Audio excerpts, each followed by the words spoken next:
What's up, everybody? It's Jeffrey Lyles. You are listening to Lyles Movie Files. Got hopefully a big show for y'all tonight. I got the crew half awake, so let's see what happens. What's up, Chief? What's up, Jeff? How's it going, man? I'm going all right, man. I'm just trying to chill and doing my thing. How's everything with you, man? Man, everything is good, man. Shout out to my cohorts and henchmen on the show, and to all the listeners who listen in weekly or bi-weekly, Yeah, or even absolutely. once in a while. Yeah, thank y'all all out there. Jay King, what's up with you, man? Bro, everybody out there, hey, y'all, Chief, Jace, Jeffrey, you, man, love y'all. Ready to do this again. But, bro, I just saw my first glimpse of The Mandalorian. I'm like, yeah, I'd rather see that than the Star Wars movie. That's all I got right now. I was a little blown away by that just now. Yeah, we need to talk about that Star Wars trailer. Jace, little brother, what's going on with you? How are you fine folks today? Oh, we're just great. Looking forward to an Emmy Award-winning show tonight here. Oh, good. I think we're well on track to win one today. Yep.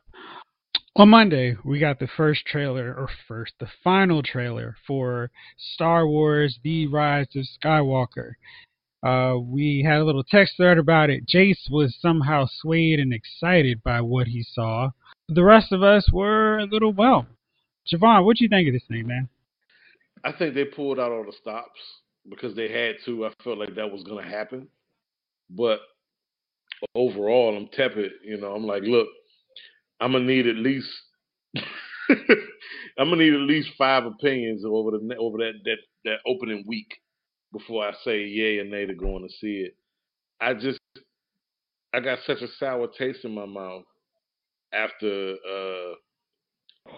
what the last one. What was the name of that? I don't even remember the name of that damn movie.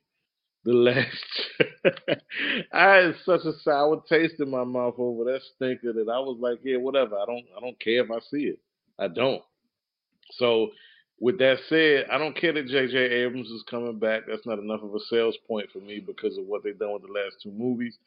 I'm gonna need some positive, glowing reviews. Not just positive. I'm gonna need some glowing reviews because otherwise it'll be on cable in a few months. What I find very interesting is when I saw the trailer for Avengers Endgame, I knew at least some point what I thought the movie was about. Getting Thanos, getting payback, and doing something risky to get everybody back based off of what I was able to piece together from the trailer. From Motherless Brooklyn, this new Edward Norton film, I understand what the movie's about. Chief, can you tell me from watching this final trailer what The Rise of Skywalker is about? I don't even care. I saw the trailer. I don't know. I don't even know what it is, man. The Emperor's voice. It seems like it was one of those. Is the movie like an Avengers 3-hour movie? Is that what it is? I think it's supposed to be really long. It seems like they're gonna try to have to pack a whole lot of stuff into this movie, and I don't. Nothing. Did it seem exciting? It just. I don't. It's the same old thing. It's Rey running with the lightsaber. Then Rey hugging people. Then what's his name? John Aguadabo or Agdegabo? Boyega. Yeah, Boyega. John Boyega looking lost. They always got that screenshot where he's just looking off into the distance, like he can't find his car. You know what I mean? I don't know. It looks like they're riding some new monsters. I don't know if they're some new animals. I mean, it's not quite the Monaco animals, but they're riding some new animals. I don't know. Kylo Ren is back. Is there another Jedi introduced? Can we get another? She looks still undisciplined. Like, what is she? She's how is she? Because like even on the last joint, dude, she was like she didn't even train under Luke.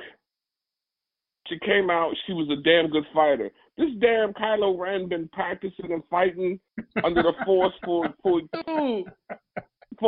whole life, dude. Yeah. His whole life. Explain yourselves. Listen, I'm not a pro athlete, and I can't imagine going up to a track and getting into the runner position against any pro, female Let's go or with male Usain runner. Bolt. Right. Even Usain Bolt in his quote unquote old age in his 30s now. And then the gun goes off, and I'm just as nice. Matter of fact, now you realizing, man, I'm even faster than these cats. I've had no training. I spent 0 hours a week getting my body right. I'm 40 pounds overweight. I'm killing these dudes. I'm killing the game. And this is her. No training, killing the game. Here we go. She looks, now she's in the second one. They fighting again, and are they sending her on a mission? I mean, hell, even Luke disappeared for a while he learned the Force. They were like, oh, Master Luke is back. You know what I mean? She doesn't even look like, has it been years? Has years have passed? Probably not. I mean, it doesn't. They're not showing me anything that I'm looking at that I'm saying, that's it. That's the key one for me. So it's basically the same trailer as the other trailers to me. And the other trailers were like, someone pulled down their pants on a hot summer's day and took a steaming pile of crap on a hot sidewalk, a busy hot sidewalk. And we're just all trying not to step in it. I mean, we're like, this joint, we all see it, and we're like, damn, this is it.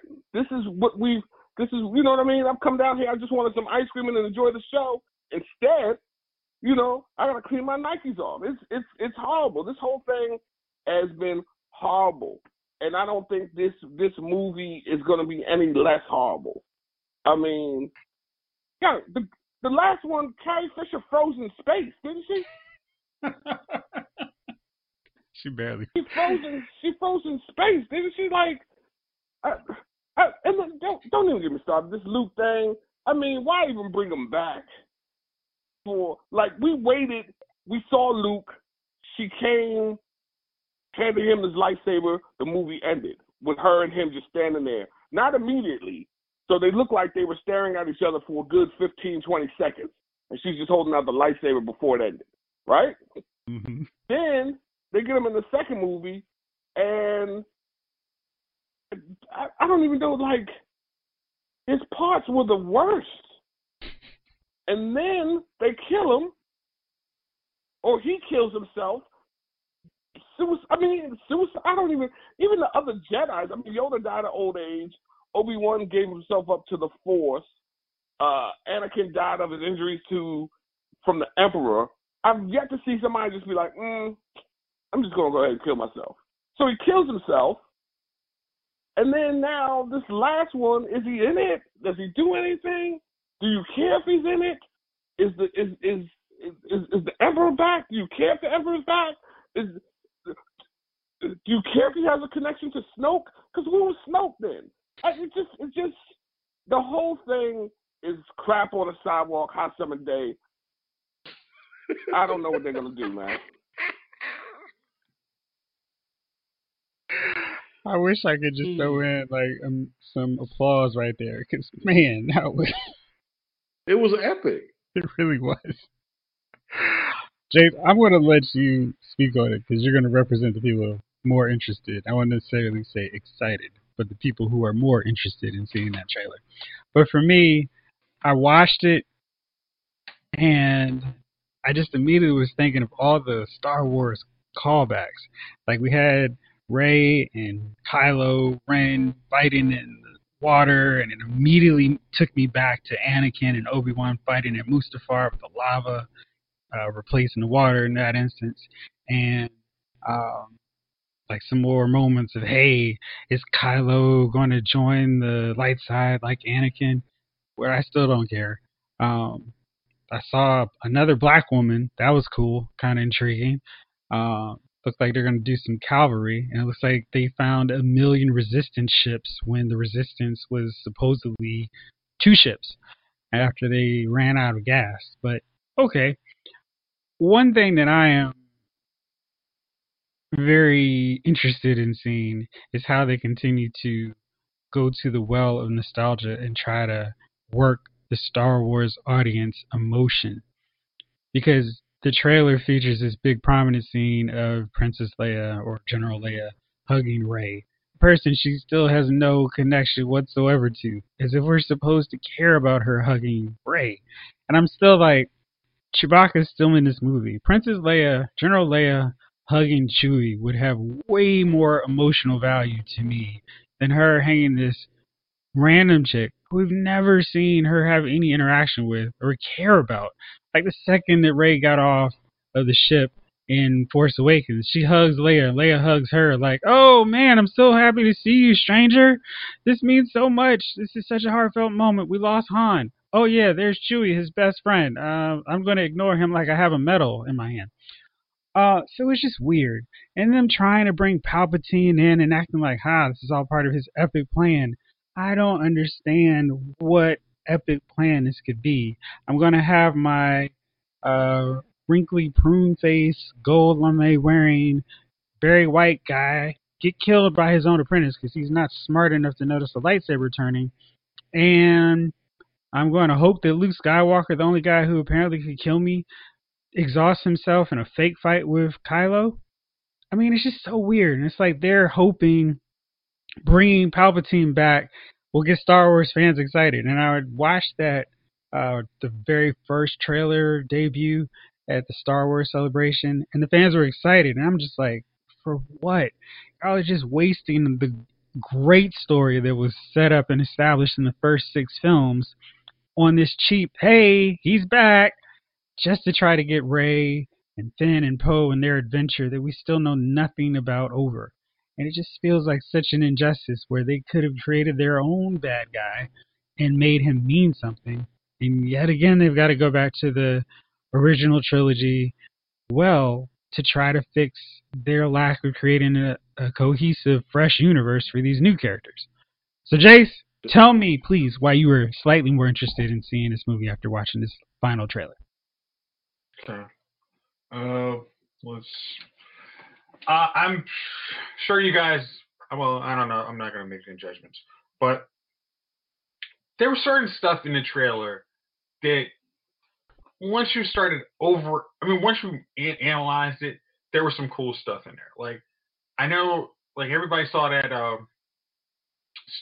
scene where like the Millennium Falcons follow out these ships, but one of those ships in there, if you watch Star Wars Rebels, is the Ghost. That's like Ezra, Kanan, and Sabine and Hera's ship.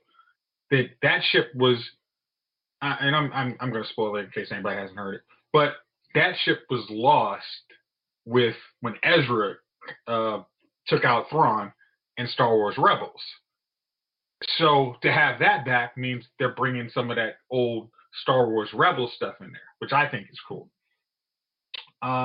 Which the other thing is we don't know what actually happens to Ezra, so he's been gone and lost for like 40 years. You think they're going to mention Ezra? Yeah, I actually do, because it's. If you got to use every drop of nostalgia to make this work, you're going to use it all. I think you just basically use the kitchen sink of everything that quote unquote is canon now. You got to use it all. So I think they're going to bring that in.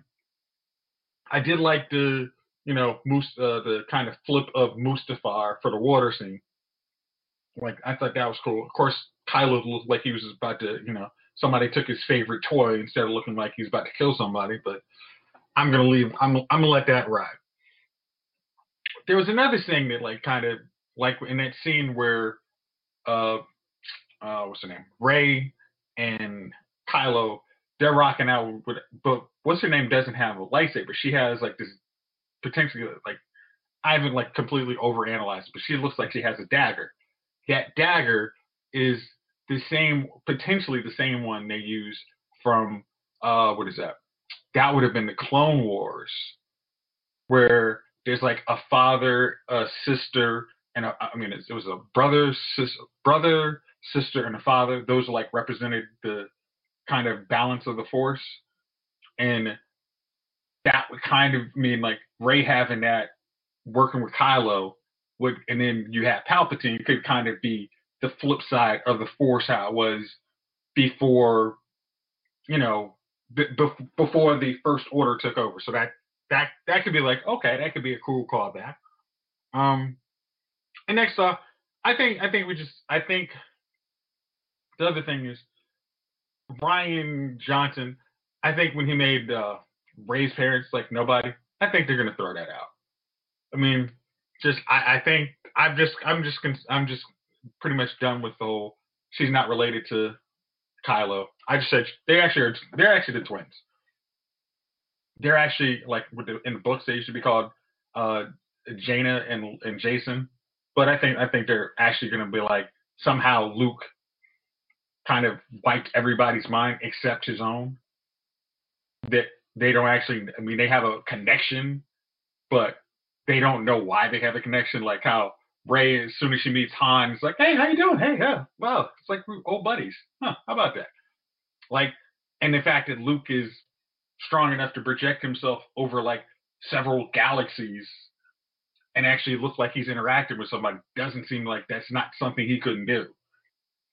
I mean, that's another like callback to Star Wars Rebels where Ezra is like in a place where he can basically jump through time and space. So if he knows how to do that, Luke could do that. He could possibly wipe everybody's mind and not remember they're all related. For those of us who are still a little bit behind on our Star Wars Rebels viewing. Well, then I think you should get on that then. Thanks. That is true. I absolutely need to. Yeah. I got caught trying to catch up on Clone Wars. So you probably need to get on that too. Yeah. I think that's because it's like if you don't use like, and I think the bad thing is like for them, everybody has all these different outfits, but Rey's doesn't look very different than her other outfit from the last movie, I think. So it doesn't look like much time has passed. Like Luke, when he came in there with that all black outfit for Return of Jedi, you're like, oh, he's not to be trifled with here. But Rey and her potential, it could be the exact same outfit. It's like, oh, okay. How much time has passed? Everybody else is looking like, they're casual, rebel wear, but she's still in her mock Jedi, her apprentice Jedi wear. So, but yeah, what else I got? Yeah, I think that's kind of why knowing some of that other stuff is like, if you got 3 hours movie, you basically have to act like most of the Rian Johnson stuff. You got enough time to act like none of that happened. So you can just forget about Space Monaco. That didn't mean anything. They're going to have to, Rose Tico's going to be a force because she needs to. We got to work in these 2 new characters. Carrie Russell's character, or she could be like Captain Phasma, get killed in 2 seconds before you know what she did. Like Lando's potential kid, we got to rework in Lando because he's not running Space Monaco, which would have been a better use for him. But that's true.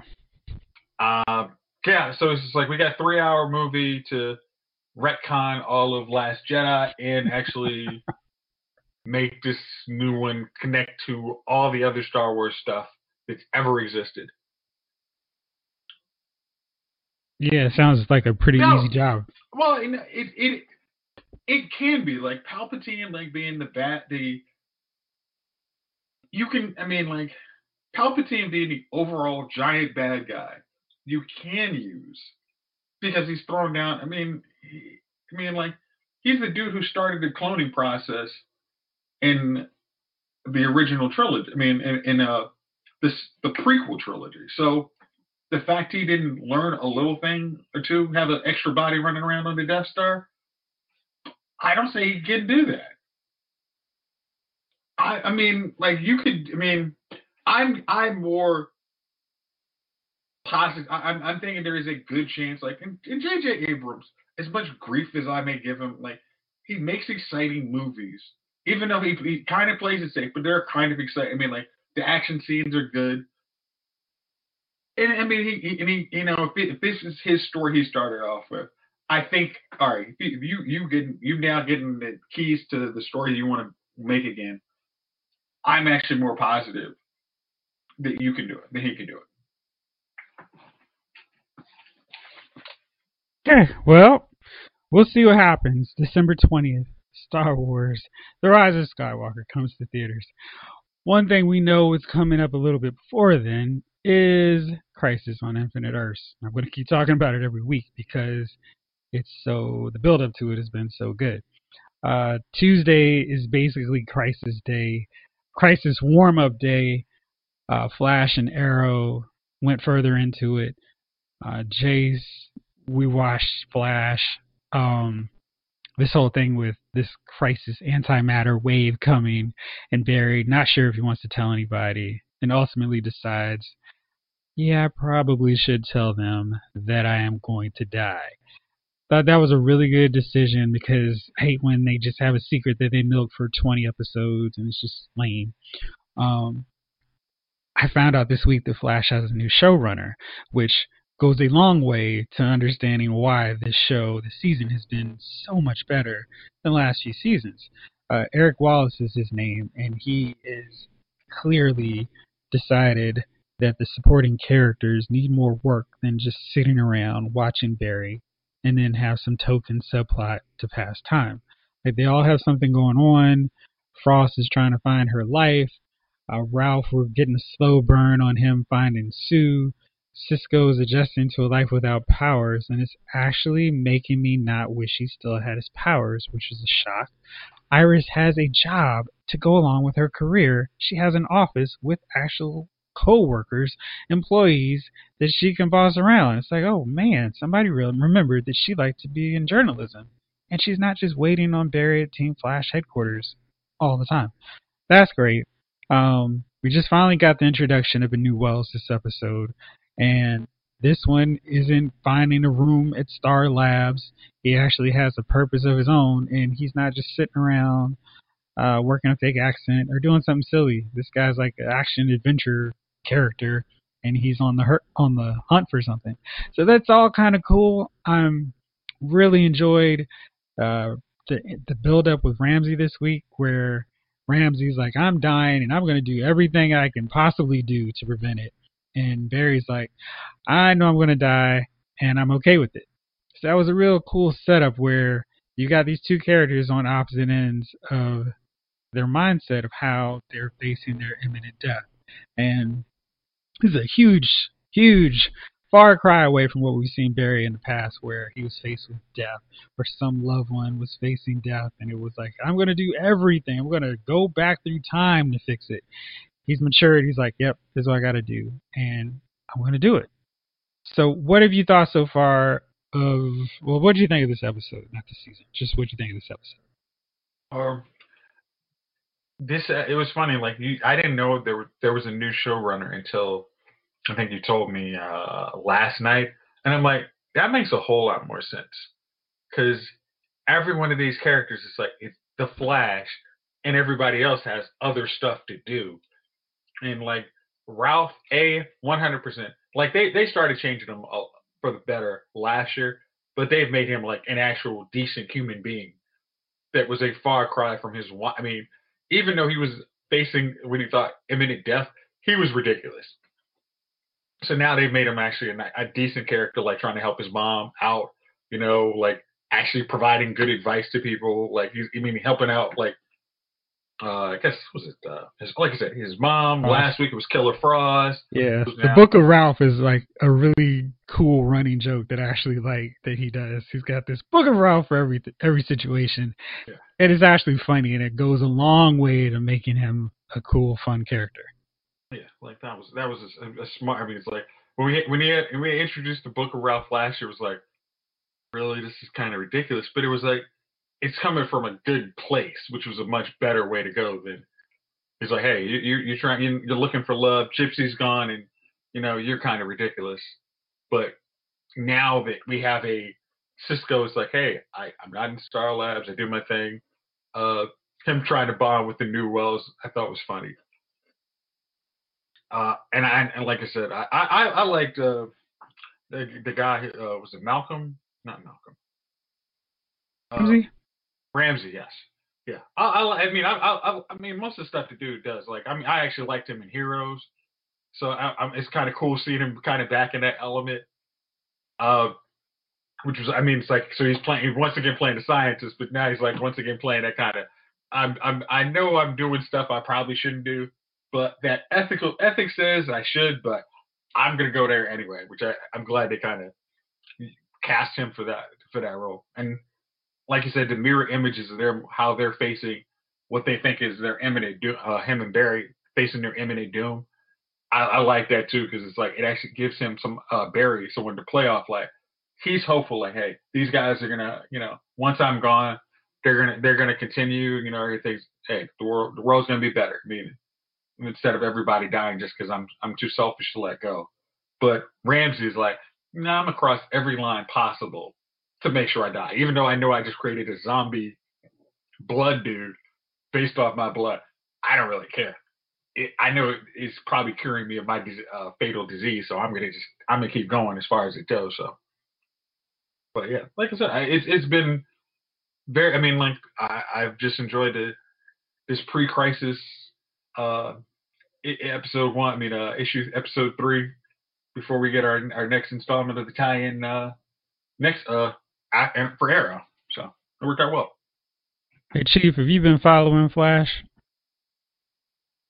Yeah, I've been following Flash. So what did you think of this episode? It was a good episode. Killer Frost finally worked out her feelings. I see Wells is back. It always gets you to wonder: is he part of the team, or is he coming? I guess he's actually on contract to play with him. Welcome back. I guess I don't know. I get tired of the Wells guy, but I mean, all right. So there's always a Wells, I guess. So he'll always be back. Cisco's girlfriend wasn't in this episode, was she? I don't think she was. I don't remember seeing her. Nah, she wasn't. But we had Wells. I mean, it's the character development is good. It's Flash hasn't been bad. I don't know how this another crisis. Everybody's looking forward to it, or at least they're building it up. We'll see. And like I said, it hasn't been bad this season. I mean, it's never been awful, but I mean, it hasn't been. The writing is definitely up this season. They're getting what's his name's wife more involved. Yeah. And I think just for me, I think when I watch these shows, in a sense, I think I enjoy them better when I don't think about what the characters are doing is that feasible. So, and I think that's the approach I've been taking to a lot of these shows this year. Like, stop analyzing the show, because when I watch it, I watch it and I watch certain things because I know I'm gonna have to talk about it. So it makes me watch the show and say, that's not right. I find that if I just shut my brain off for that hour and just watch, I enjoy the show better. So, and I don't remember a damn thing after the show's over because my brains are shut off, but I enjoy the show better. I know that I've enjoyed the episode better. So, excellent. So we'll see what happens with this Flash and see what it all culminates into. Nice. All right, so Sundays, I'm going to get to Arrow in a second, but Sundays, It's become interesting because the big woman power night with Batwoman and Supergirl is not doing as well as the other Arrowverse shows. Supergirl had its Sunday episode. It was its lowest rated episode in the series run so far. That's not good because I feel like Supergirl kind of got bumped to a later hour for Batwoman, which seems weird because it would, I don't know, the dynamics of the two, it seems like Supergirl, the seemingly more cheery, optimistic, happy-go-lucky hero, would fit better as the 8 o'clock show, and then Batwoman, the darker hero, would make more sense in the 9 o'clock hour. Also, because it's like you always have it, your old show is your lead-in to the new show. Yeah. Like, it really didn't make sense. So if people aren't watching the new show to a high enough degree, you're not getting that lead-in, because I don't think the CW audience is like, oh man, I'll just keep the TV on until this other show that I really want to watch is on. I don't feel like that. And then Walking Dead's on, so. Yeah, I mean, that's a good point. And Walking Dead has been good, so maybe some of that audience that would be watching it is like, yeah, Angela Kang is running this thing, so we're good. Good point. Nobody talks about how bad the ratings of Walking Dead are, which means they're probably on a no, incline. they've been bad, but AMC isn't in any thought of canceling it. I mean, it hit the season premiere was like the lowest rated season premiere. So, I mean, it's not, It hasn't rebounded, but as long as the quality's up and AMC is happy with it, it's not going anywhere. The CW may be feeling a little bit different because they've got so many superhero shows on the network right now. They're working on a Green Arrow and the Canaries spinoff of Arrow, and that would be like 7 shows. So, I don't know. Maybe the market's a little bit flooded. If you could tie them in more. I mean, I think once at post-crisis, like if they're all in one world, it's like, okay.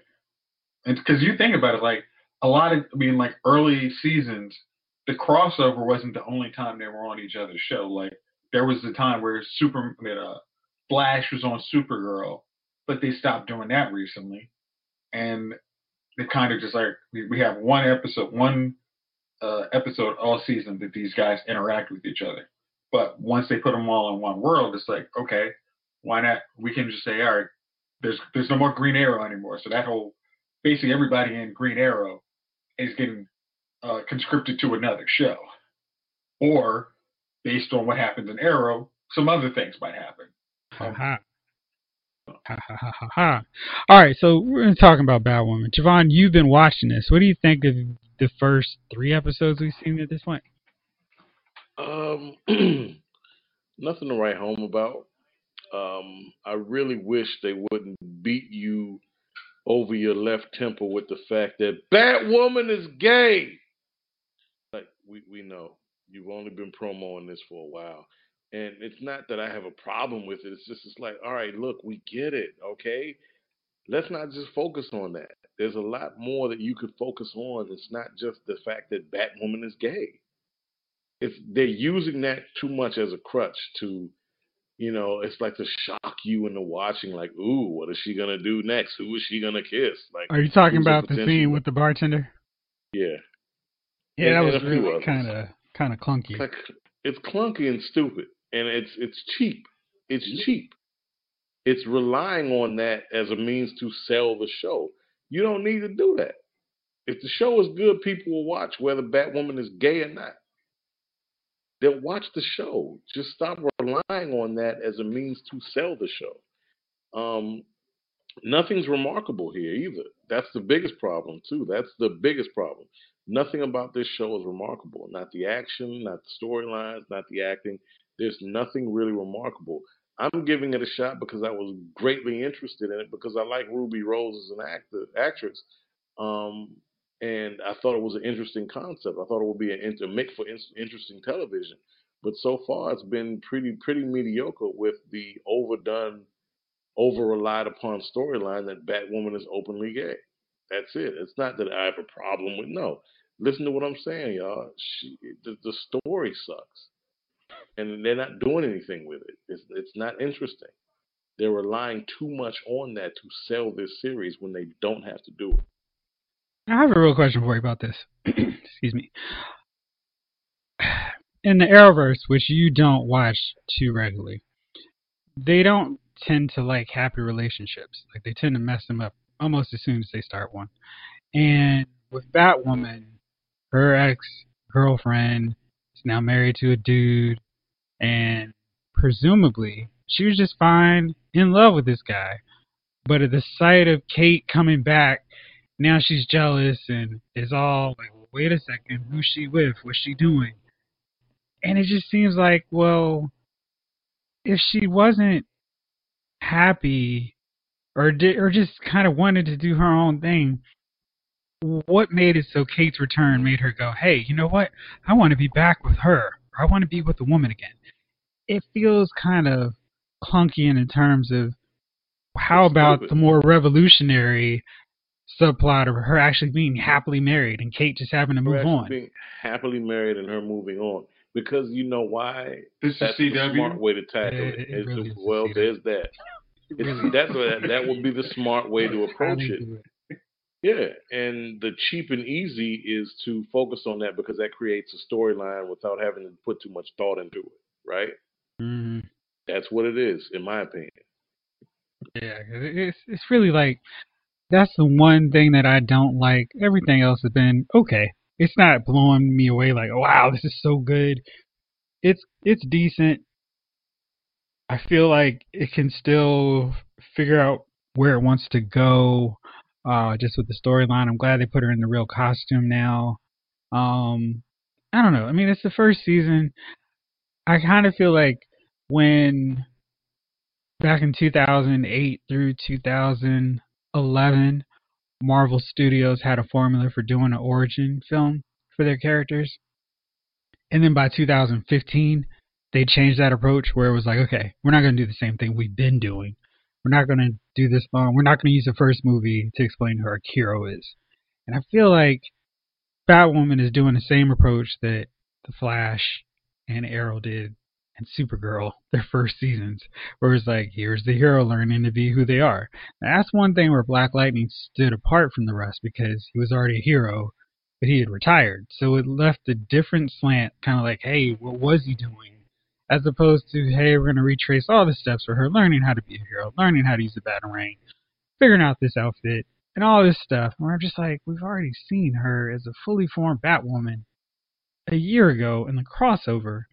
And starting from that point probably would have been a better jumping on point for people who presumably saw her in the crossover. Gunnar, you saw the first episode. What do you think about Batwoman so far? I mean, I was a little disappointed that they didn't like this wasn't a flashback like thing, right? Like they could have redone that gimmick with this character. I actually would have rather been criticizing the fact that they did that versus criticizing what's happening now, where it's like another origin story that we don't need. Because like you just, I was like, wait, this is the first time she's putting on a costume, like the first episode, right? And I'm like, okay, but we already saw it. Like you just said, it really makes anybody that was already that was our entry point. That was annoying. Like I was just like, what the hell? If my entry point was like an ad that said she's gay, okay, cool, and then I got to watch the whole origin story. Or if I was not a comic fan or didn't know her from the animated portrayals, I I pretty much I'm trying to hold off the fact that I'm disappointed because I'm really not because I thought the story was going someplace, and I think it still is. I'm still trying to give it a chance, but I agree. Like the origin piece of this is kind of whack. I mean, they really could have started a similar storyline. Excuse me, from the point where that crossover happened. Whereas it's like, okay, we knew Gotham City existed. Okay, we know she's here. Hey, why is Bruce gone? Maybe she should explore that. And then through all of that, my dad's kind of involved in all the situation, and my old homegirl is now married, and she's back or whatever. I don't know. Something could have been done a little better. Not digging the whole Batman Begins kind of storyline here, right? And that's what it feels like they're trying to do. I feel like that's what they were trying to do here, and it's not really doing as well. At least that part of it is. But I wouldn't say I'm compelled, but I'm more curious to see how this is going, right? Um, But yeah, I agree. Like, I don't think we needed another origin story. Yeah, that's where I'm at. Chase. So another part with it that I'm worried about is her sister Alice is kind of set up to be the main villain, but she's helping her out in some cases, kind of going rogue and doing evil, bad things like murdering people. But I'm a little worried that they're putting her in every episode.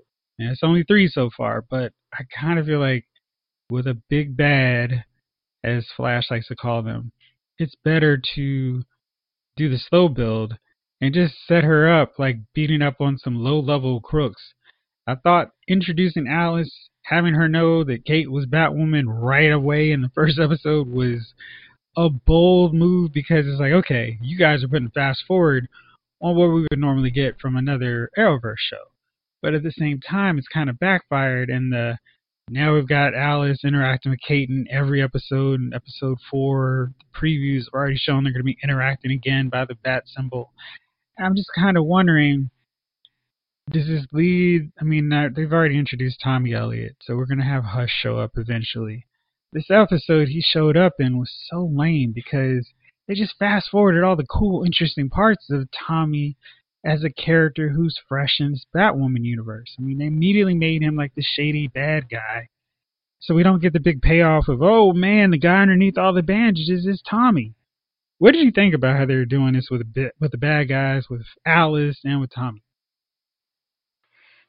I was hoping because based off like the crossover, like the guys in Central City and Star City know of Batman. They meet Batwoman, who's been Batwoman.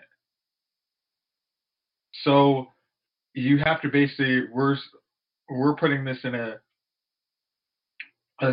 6 month ago.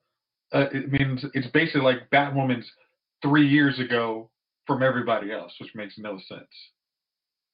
I mean, well, maybe not even 3 years, maybe 2 years ago. I don't know how the hell they're going with this.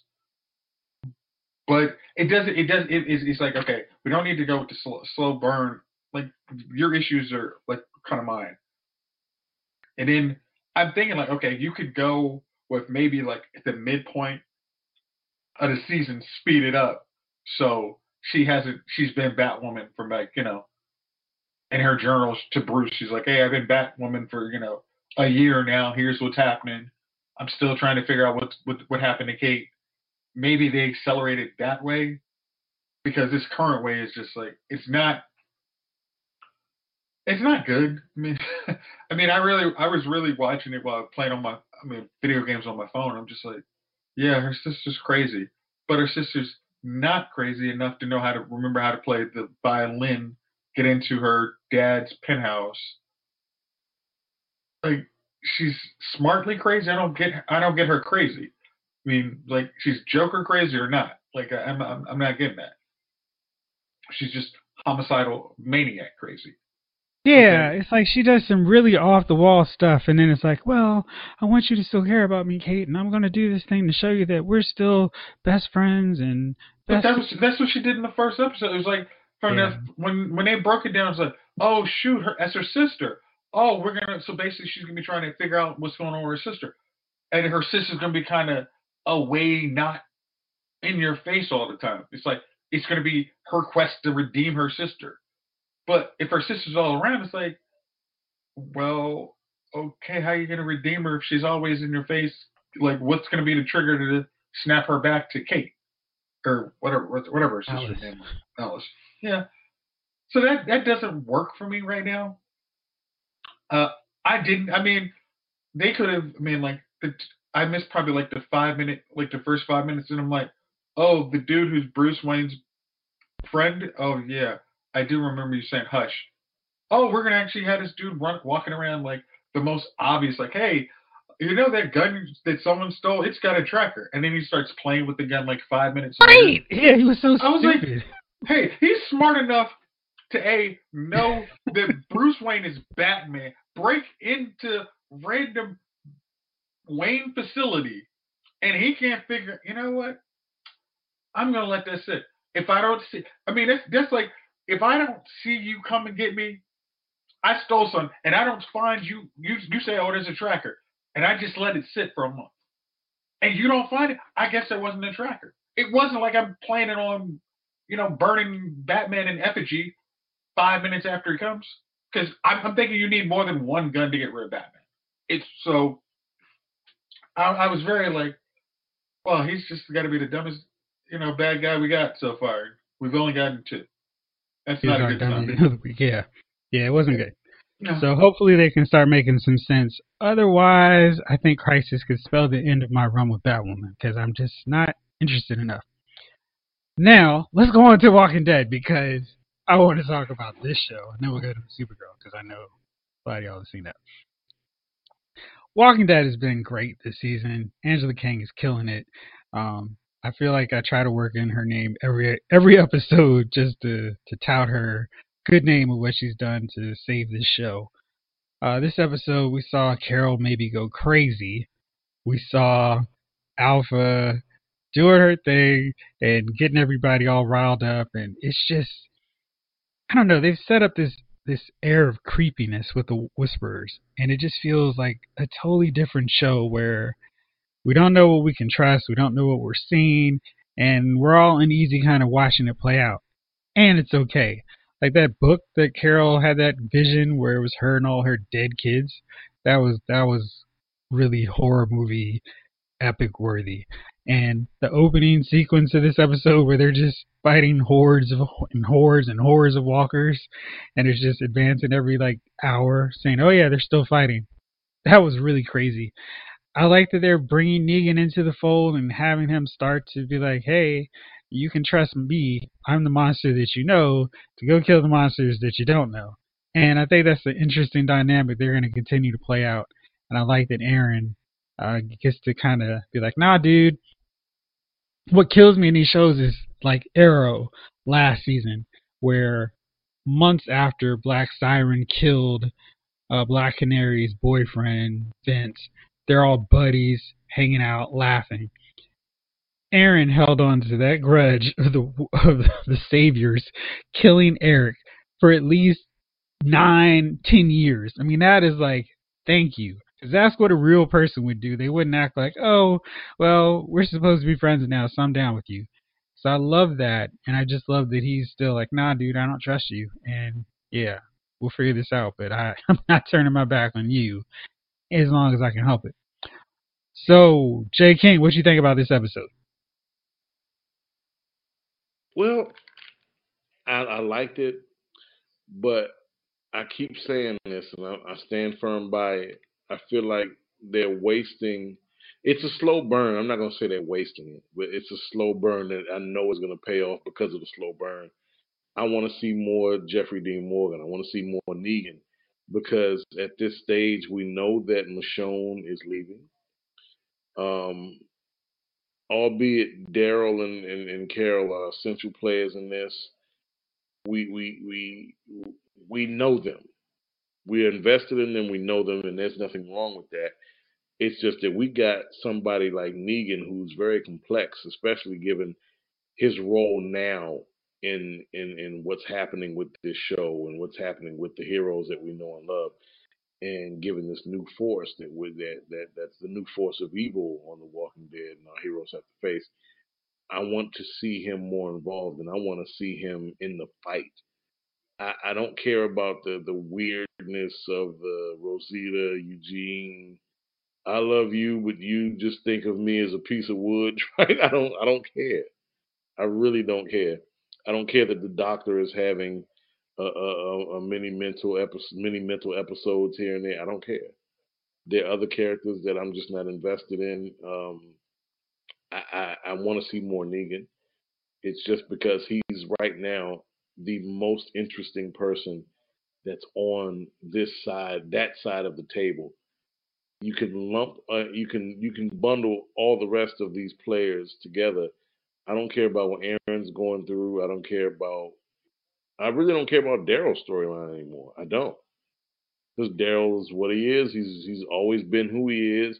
It's not that I want to see Daryl, take a bite on the ankle or nothing like that. But we know who Daryl is, and we've seen Daryl as Daryl. We want to see more. I want to see more Negan. I want to see what else our group has to offer. Who are the people who are really going to step up and be the new Rick, the new Who, the new Shane. And those are hell of a shoes to fill, but we need to see who are the new dogs. That's what I want to see. There's some people with potential, but I mean, for what it's worth, no one's really stepped up to that mantle. Michonne's going to be Michonne, but we also know Michonne's leaving. So somebody has to step in and step up. I would like to see that be Negan, Jeffrey Dean Morgan, because we're only getting about 6 minutes an episode of screen time from him, and I think that's a waste right now. I think we need to be getting more Negan, but I know the payoff is going to be great. But so it's just a matter of being patient. I just hope that is really the case, because that's the only logical way to go. I do want more Michonne on this. I really am like, come on. I want her to stay because, gosh, her role is so important. Yeah, it's like, good. No, don't leave now. You suffered through the bad stuff, so you got to see her through the really great stuff. But you know what, Jeff? We got old girl Maggie coming back. Lauren Cohen. The movies are coming back. There's a possibility that Morgan could be coming back. We don't know, even though given his fate on what happened on Fear the Walking Dead, and with the movies, I don't know what to expect out of the movie or movies. I definitely think that it's time to introduce some new blood that is a little stronger than what we've been getting or what we've gotten so far, because the new foursome that got introduced into the fray last season. Yeah. You can make a sandwich out of all of them. I wouldn't give a shit. They can make a Walker sandwich. They can make a sandwich out of them for the Walkers. I wouldn't care. I don't care. Well, maybe there's nothing interesting about in there. Maybe they'll step up, maybe. But other than that, I don't. There's nothing to them. I'm hoping that we get some new dogs, because, dude, I'm gonna tell you something. It was something about seeing Rick go Red Rick. Like, I'm covered in blood and I'm going all in. Rick was on some ABG. Anybody can get it. I'm covered in blood, and if you come in the way of what I got going on, then you're gonna die. There was something to be said about Shane when he was going through his. They just make for such interesting people, man. Like, oh man, the governor, so many, man. God, it's just we're missing that right now. We really are, and that's what I want back. Other than that, they're doing a fine job. That's just what I want to see more of. Who's going to be the ones, and we're missing it right now. I hear you. All right, let's talk Supergirl. I am behind. I think largely because once I realized it was not going to be a weekly installment of Advancing Crisis, I figured I'd just do a binge later on and catch up. Chief, you have been watching. What have I missed? Is anything good going on there? Nothing really good going on. I mean, John is still getting whooped every episode. Isn't Supergirl supposed to hook up with Brainiac in the future? Yeah. I don't see that. I don't even understand. Like, they have, and it's funny because the dude is from the future, yet he has no grasp on anything from the past.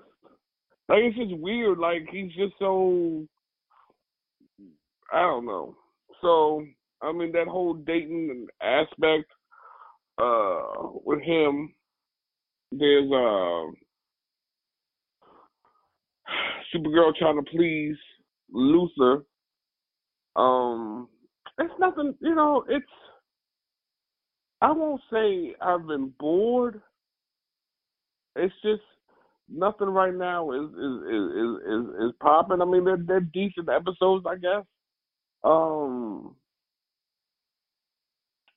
They've introduced a new person.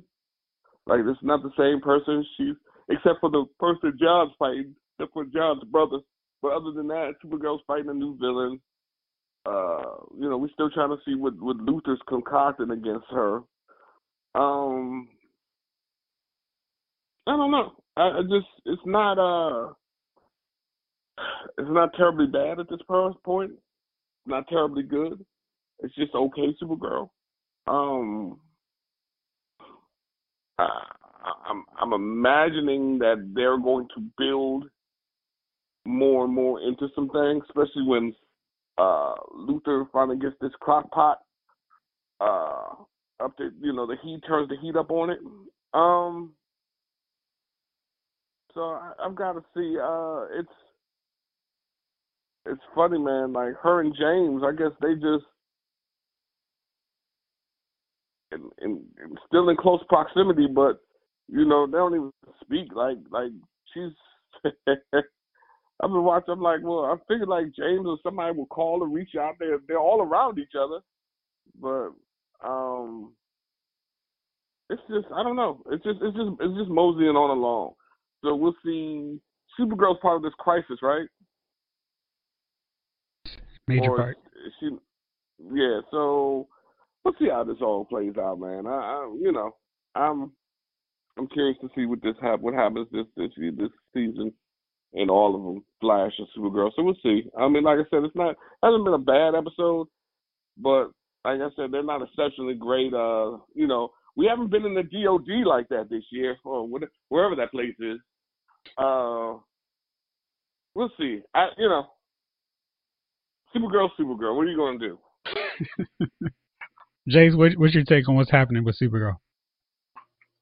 Well, unlike Lonnie, I'm willing to call it. This season's been boring. There's nothing that's been going on. Like Lena's basically trying to use something to make people not evil, but they don't spend enough time on that. And if you would spend enough time, it isn't that compelling. They decided to make. Okay, so remember that whole thing you said earlier today about CW not liking relationships, not happy relationships? Jeff, remember that? You said that earlier today? So, which relationship do you think is gone? Oh, Jeff's just completely on mute. All right, whatever. So, Maggie and her girlfriend. Yay! You got it on the first try. Yeah, they decided to have James needs to take his sister away because Martian Manhunter's brother can see who he is when he's not in Martian form. So to stop that problem, she's going to be spirited away with James while he's thinking about running for Senate or something. Yes, this is all true. This is literally what happened on the show. No, this isn't even a joke. Wow. No, this is really what happened. I'm just I like, just keep trying to watch these shows, and it's like this one seems like everyone seems like a middle season show, like episode 15, 16, and 17 or something of the 25 episode. Yeah, Supergirl always starts off pretty bad, and then it eventually kind of figures out, like after the halfway point, oh, let's start getting good. Nah, man. Usually it starts off great, and then Christmas break, you're like, yo. The only one I feel like that was the case was the one with Rain. The rest of them is like I could totally skip the first half and then catch up and be like, oh, okay, here's what's happening. Oh yeah, that whole first half with Mon-El and his wife don't matter. It was an arranged marriage. Nothing here. Supergirl, go get him. Right. You get him, girl. He's all yours. Yeah. Thanks, but I don't want to be a homewrecker, so neither of us will have him. Oh. Well, instead of worrying about you being a homewrecker, I'm going to go back to now that my marriage is basically ruined, I'm going to actually go back to the future with her, and we're going to leave Brainiac 5, the tech genius who has no freaking business being anywhere near old technology. Yeah, let's leave him here. I'm sure he won't pollute the timeline at all. Great. This is too slow. Let me use my tech to fix it. So It's more of what I'm used to. Can you imagine, like, if we were transported to 1980, yes. Just 1980, and it was like, hey, here you go, guys. Where's Google? Like, I'm done with this. Yeah, how do I look up this thing? Where's your phone? Can I borrow your phone real fast? Yeah, there's a phone in the hallway. What? Yeah, there's a payphone on the street. Here, just copy this thing here. Just open it up. Just take all the text. Can you imagine showing up in 1995 with a smartphone and an Apple Watch, with an iPhone 10 and an Apple Watch? Well, I mean, like, where am I showing up? There's no towers. shit wouldn't work. Well, like, what are you doing there, dude? Well, the obvious. Look what's happening. But if Why you is it had dead? this technology, you could still play music on it. You could still. Well, not even that. If you showed up as Future Guy with this technology, Future Guy. Think about You'd be Howard Stark. You'd be Howard Stark. They would be the government. Would they be trying to capture you by the government? The government would be trying to capture you. You're an That's alien. what I was wondering about. How to time machine. The important thing is you make sure that you say that lying is bad.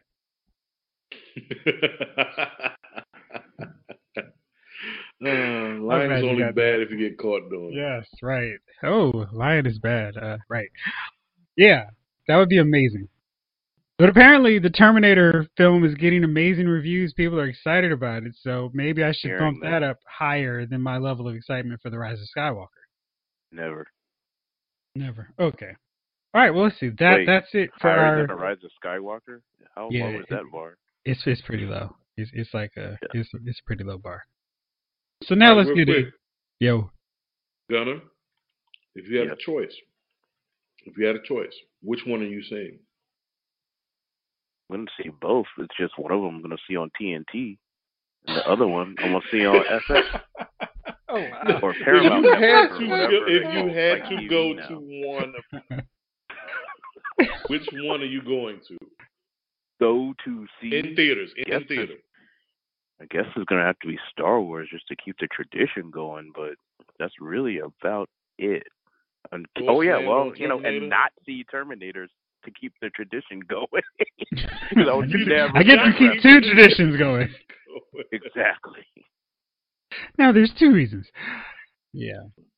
And we will be back next week talking more of the crisis build-up, Walking Dead, if Supergirl and Batwoman got more interesting, and all that good stuff next week. So thank y'all out there for listening. Fellas, thank y'all as always for rolling. This episode of Oz Movie Files has been filed.